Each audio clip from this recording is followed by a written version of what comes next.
अस्सलाम वालेकुम, मैं हूं हुरैन फातिमा और आप देख रहे हैं हिमायती न्यूज HD चैनल। नजर डालते हैं आज की अहम खबरों पर।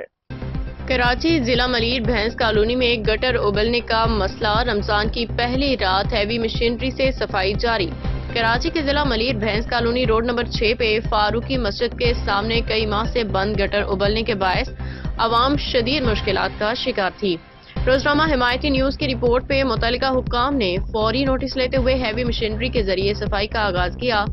इलाका मकीन खुद जिम्मेदार मलिक मोहम्मद अली का कहना है कि सफाई में सबसे बड़ी रुकावट खुद मकीन है, जो गैर कानूनी तजावुजात कायम करने के साथ नकासियाब के निज़ाम को भी खराब कर रहे हैं। नाजरीन, अहमद भुट्टो की हिदायत पे जावेद इकबाल काकू, सदर रसूल खान सवाती, जुल्फिकार अली टालानी, मलिक मोहम्मद अली, मलिक तारिक जान, मोहम्मद आयमा जई, शाहिद अनवर और आसिफ कनौली अपनी पूरी टीम के हमरा मौका पे मौजूद रहे।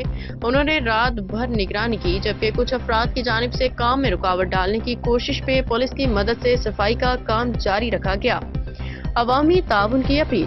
हुक्काम ने अवाम से गैर कानूनी तजावुजात हटाने की अपील की है ताकि इलाके में नकासियाब का निज़ाम बहाल हो सके। रमजान की पहली रात सफाई मुहिम बिला ताअत्तुल जारी रही और तजावुजात के खिलाफ मजीद कार्रवाई का इंदिया भी दिया गया है। अहमद दीन हिमायती की रिपोर्ट। मज़ीद अपडेट्स के लिए देखते रहें हिमायती न्यूज HD चैनल।